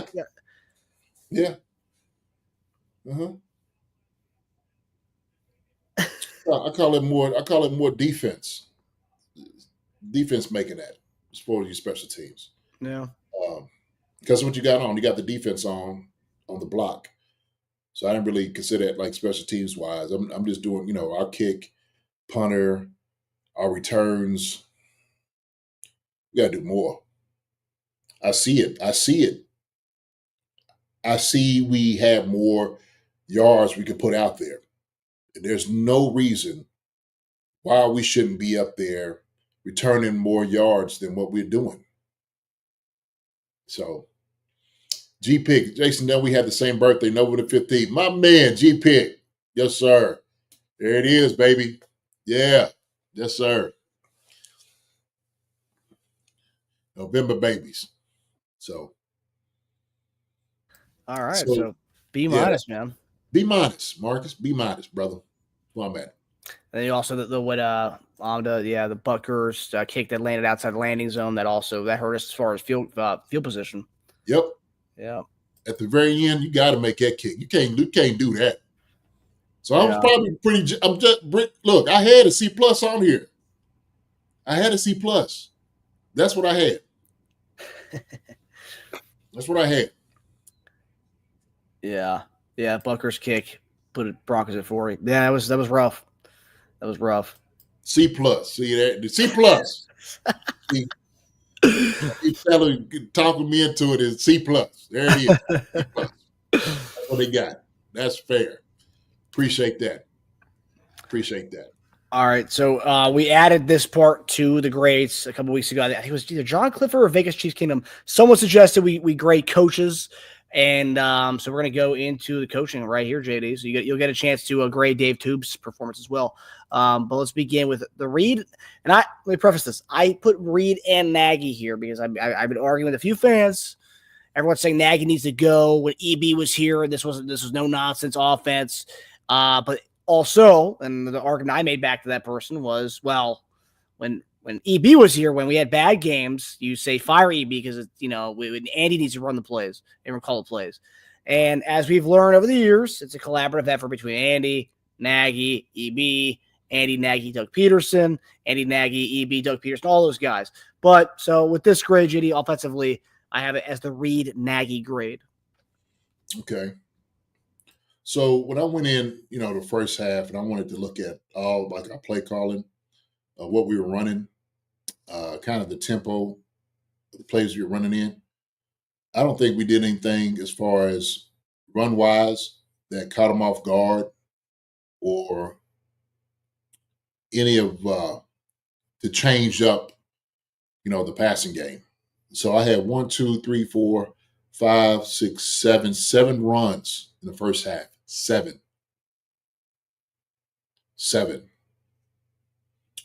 And then you wonder why Sumate and those guys are playing the way that they're playing. And rightfully so, like if your linemen are blocking how they're supposed to, you're going to run the ball more, right? Rightfully so. That's the way it should work, right? We'll feed them. And so, but I do believe that some of the play calling, 1, 2, 3, 4, 5, 6, 7. And then Pat ran on his own as 8. You got to feed the ball more than that. You have to, especially against a pass rush defense. You have got to attack downhill. I love that we run power. Okay, we're doing some traps. Go hit them in the mouth. But we weren't hitting people in the mouth. That's the problem. So I get nagging them. It's like, man, what we supposed to do? But some of the route combinations that I saw that we were running, we was either not, getting enough guys out, how they were trying to attack the defense. They knew that we lived within that 5 or 10 yard range. They know that's where we live. Okay. And that's exactly where they put their guys. They were stacking guys up. Thank God for Travis Kelce. Put it that way. Because he was working that area. He didn't care. And Pat was putting it on him when he needed to. So I'm going to give Andy and Nagy some of just the tempo on what they was working, how they call some of these plays. I do believe that some of the play calling put offense maybe not in the best of positions at times. Trying to get some screens, couldn't get those things working. Our guys couldn't really get up the field. Thank God we started chipping, and then Pat started hitting, like Kareem Hunt and those guys a little bit help out. But I give, man.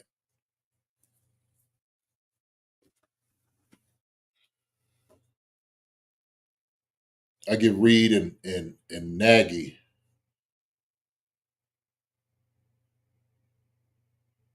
a C+.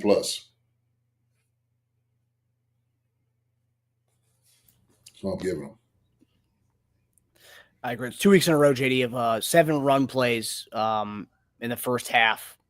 Last week, and they overcorrected.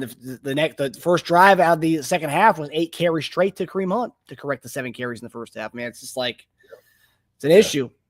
It's an issue. And the thing is, we started off. Shoot, I'm sitting over here looking at this, Marcus. Let me see.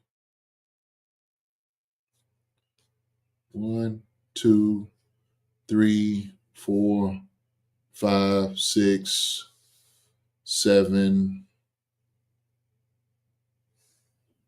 8, I think 9 first and 10s. You get 9 first and 10s. You don't run the ball 7 times. What are we doing? It's the pass happy Andy, man. Well, that's where we was. I don't know, Andy or Nag, whoever it was. That's why we only had that many points in the first half. There's a reason. And so these are the things that come out and bite you, because then when you start doing this passing and then holding the ball and not getting no quick, looks out your hand, you're playing right in the hands of a fast defense. You're playing right in the hands of them. But they're attacking us, and rightfully so. And so it's like, all right, we're gonna swing at you. What you gonna do? How you gonna combat getting hit in the mouth? We needed to have an answer for it. We didn't. We did not. 2 punts. I'm looking at 2 punts, first 2 possessions. Come on, man. Come on.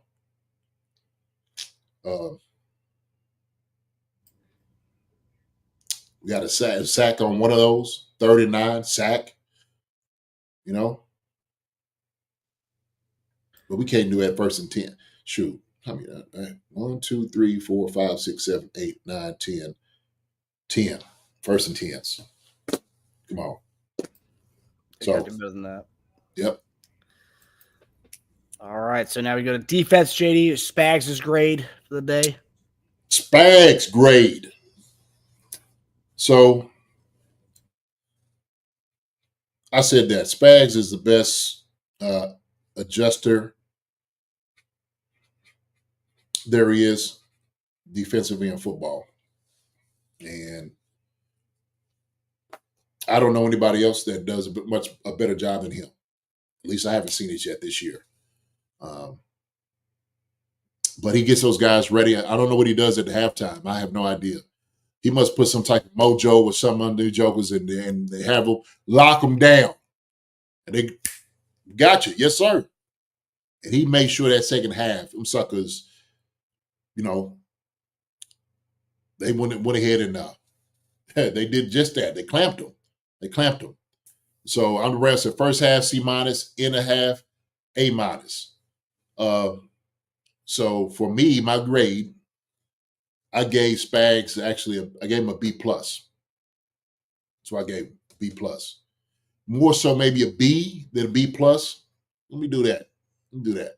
First half was too easy. I didn't like it. But guys got to play within your scheme, what you call it. Hey, man, like, why you out of place? Like, you're supposed to be here. It's your assignment. What's going on? Or why are you passing this guy on when you're supposed to have it? Right? So it's assignment football. Some of this is going to be difficult because Spags got guys playing a lot of different responsibilities. He does. That's what I love about it, because they're so diverse in the things that they're doing. They got a lot of skill set. He plays a lot of the safeties in the corner. That's what I love. He plays a lot of that. He's not afraid of those guys blitzing them in, bringing them off the edge. He takes chances, and I love it.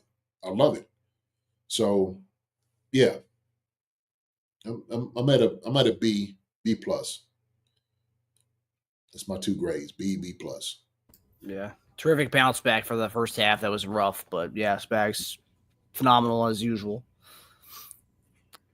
All right, JD. So we're going to end it with the special teams, the thing that won it for us yesterday, or at least special teams with the end. Oh, yeah.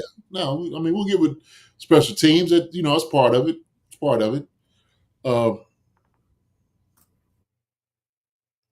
Dave, man, I bet Dave is pulling his hair out in some of those things. And it's great because he has such a great kicker in Buckner and in Ariza, right? He that makes his job so much easier when you have 2 weapons like that. Okay. But the part I'm sure he's like, Dad, God, what is going on? Is like our return game. We do a great job of covering. We do a good job of covering going down. The guys do, making tackles. We do a good job of that. My thing is the return game. Our return game needs to be better than what it is. And I don't think that's not on Toad. Sorry, it's not. It's not on the coach. He's doing everything when I'm watching to get these guys. Guys just got to do their job. Sometimes you got to hold guys up. If you're double teaming the gunner and he's still getting through, shame on you. Shame on you. So, yeah, Andre Brown said Dan Orlovsky said the Chiefs were practicing that block all game. I mean, I think they just, shoot, you're going to rush a guy. He was sitting there saying that, but I heard him say that. And he was like, well, I don't know anything about special teams. I'm like, no, shoot, you just attacked. I mean, if you know, yeah, you hit this guy, okay, you probably watched film. You probably seen this guy all week and doing film. This is this weak link, get pushed back. But you see the closer you get, the closer you get, absolutely. You know that right there is the weakest link. And that's why they overloaded that way. Okay. That's why they was able to get through. And I knew once they pushed that joke over 2 or 3 times, he just started falling. I was like, okay, that's over. So, yeah, it's just an attack, man. You see it. As far as like if they practiced it all game, well, I'm sure they were saying like, yeah, this dude right here, man, he ain't gonna make it. And you got to interlock, play that position. You got to make sure you lean forward as much as possible. Hold to death. I don't care what you do. You can't fall down, man. Hold to death. The jokers trying to get around you, man. Hold them. Hold them suckers to death. So, but going back to the grade on Toad, I'm gonna give him a B-.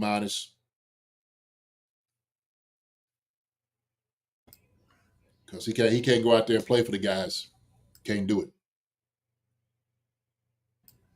Like Brendan said, people don't know what interlock means. So when you interlock, like when they line up with each other, my leg will be behind the tackle's outside leg. My inside leg will be around the outside leg. The other guy next to me's outside leg. So it's an interlock. So like I don't know, I shoot. If I had 2 people, I can show you. But that's what interlock means. And usually when you have that, that's why guys can't usually get through. Like a chain. Yes, G-Pick, exactly. Like a chain. McAfee said he never wants that guy field side again. Oh. You talking about the guy that was you talking about blocking? Yeah, I mean, shoot. Sometimes if that's all you got, this is what you got to use. It's usually your lineman. It's usually starting lineman. Yeah. So. Yeah, Rex Ryan also said it today on the show that like what you said, that during film and stuff and during the games, you'll talk with your guys about who's the weakest link on that line, and then you target that guy, and they were just targeting that dude. Mm-hmm. Yeah, so they had to see it in film. They were looking at film and it seemed like, okay, this Joker's getting pushed back. And I'd say, when I go through film, I'm like, yeah, this guy right here is a weak guy. You could get inside of him or you could get around him. Watch how he's doing his technique. Watch how he's leaning. And watch if his legs is not interlocked. I would talk about all those things. So, blew 3 up times a game. It was just a matter of time. They knew exactly. That's why, like I said, that's why you usually overload to a side or to a position is because you know that is going to be the area that you can attack. So you identify it. All right, guys. Well, we hope everybody enjoyed our episode tonight. I know we did a little bit of different stuff tonight. JD on the whiteboard showing some stuff, some film review as well. But we hope you guys enjoyed it. This is what we do for you guys. On our Monday morning tight end show, about reviewing, celebrating the win, but also talking about the grade and how guys did, how guys didn't play well. And then also, getting some education too. JD's taking you into the dungeon, even when it's not the keys to victory stuff. So you gotta love that. Yeah. I love doing more of that. And I'm gonna say this for you all. Uh, Mark, I'm gonna be fair. Y'all know y'all seen me grade before. I'm gonna be fair. I'm gonna break film down to what I do believe the guys have earned or did not earn. And so there are some grades on here that I have circled that you may find fitting for the guys as opposed to what I gave. One of them being offensive line, I gave him a C minus. Y'all might want to give him a B plus. I gave Patrick Mahomes a B minus. Y'all might want to give him a C plus. That's the two grades I have down for him. DBs, I gave the DBs a B minus, or you might want to give them a B. Y'all let me know what y'all think. And special teams wise, I see a B minus or a C plus is where I'm at. So, but I thank y'all for your time. I just want to say this though. Coming in this week against the Bills, I am not concerned or scared to what they present. Not at all. I don't think they have anything inherently in them that makes them better than the other teams we played. They're a very talented group. They got a very talented quarterback. We've seen him. We know him. They don't have the same guys on the outside that they had before. I think they said that what's name might be out of the game, the tight end. They had to go to old Dawson Knox as far as Kincaid. Kincaid is hurt. They still got some injuries on defense. So they're a little banged up. But even if they wasn't, I could care less about them Bills up there in Buffalo. And I think we'll go up there, man, or we'll handle them the way we're supposed to. We got a good team. We got a good team. And, when we get on them, we say something about them, it's because we know how good they are. And so, yeah, we need to talk about this because it is chief concerns. Some concerns we got to talk about, Marcus. We have to. Got to bring it up. 100%. Yeah. So Little Fella Fitness says, what's your thoughts on people comparing the Chiefs to last year's Eagles with winning games, playing the best football?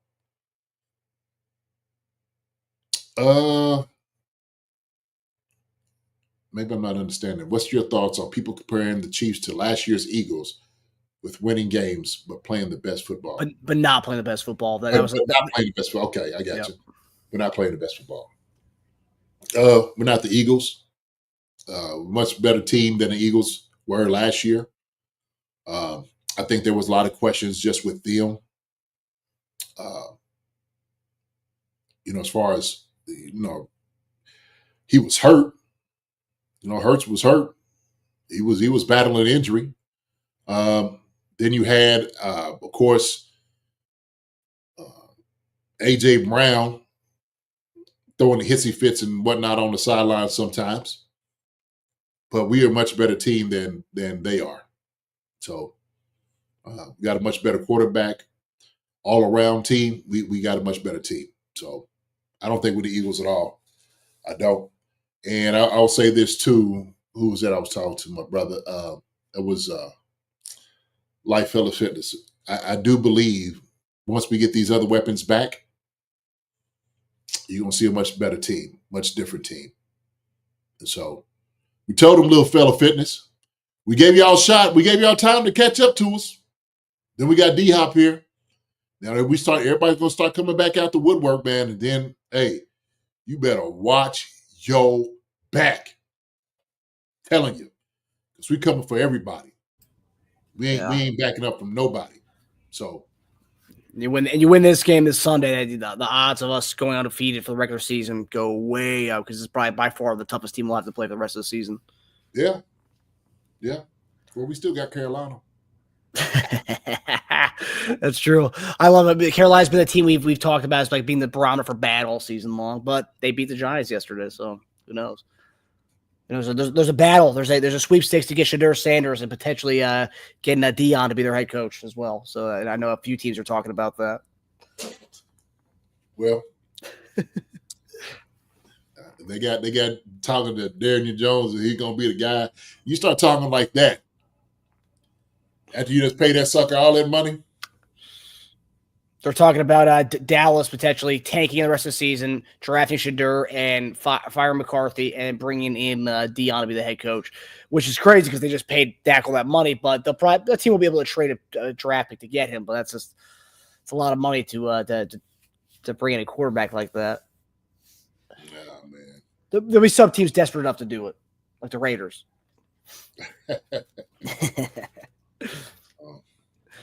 But everybody enjoyed our episode tonight. Again, if you guys missed the beginning of the episode, definitely go back to the beginning of the episode. Just want to give a shout out to On the Brown and a few others who did give us a review on our Apple Podcast. Please, if you guys want to help the channel out, help us out by going to your Apple Podcast or your Spotify podcast to give us a 5-star review on there. It'll amplify the podcast to more people, and maybe more people will join the YouTube channel and be more members of the Chief Concerns family with you all. But definitely, it'll help us out. Love you guys, and I really appreciate you, brother.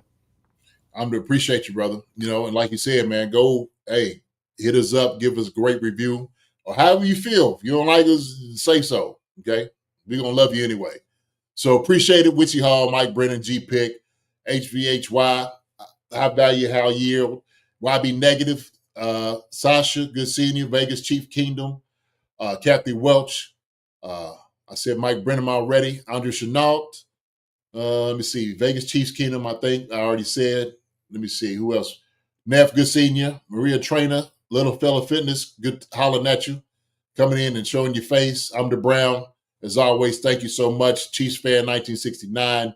Once again, happy Veterans Day to each and every one of y'all who has served, for all the things that y'all have done here for us. And we are so blessed to have you all. Thank you so much. Joe E., good seeing you as well. Let me see who else. Sweetie, it's good to see you on here. I think it's Sarah 73. I might have said you already. If I didn't, I'm going to say you again. Hey, Marcus, with that, listen, if I didn't say your name, you know I love you. Appreciate it. Y'all staying on here. I know it's a lot longer, like Marcus said, than what we usually do. But we're going to go over here and watch this game because I got a couple guys on fantasy, and I'm looking to win this fantasy right now. But I go out, check out the show, man. We will see y'all on Wednesday night with a guest coming on. So we will see y'all then, having some great conversations. Y'all take care. God bless. We love y'all. Be good to each other. We will holler at y'all then. See y'all Wednesday night. Love you, brother. Love you too. All right.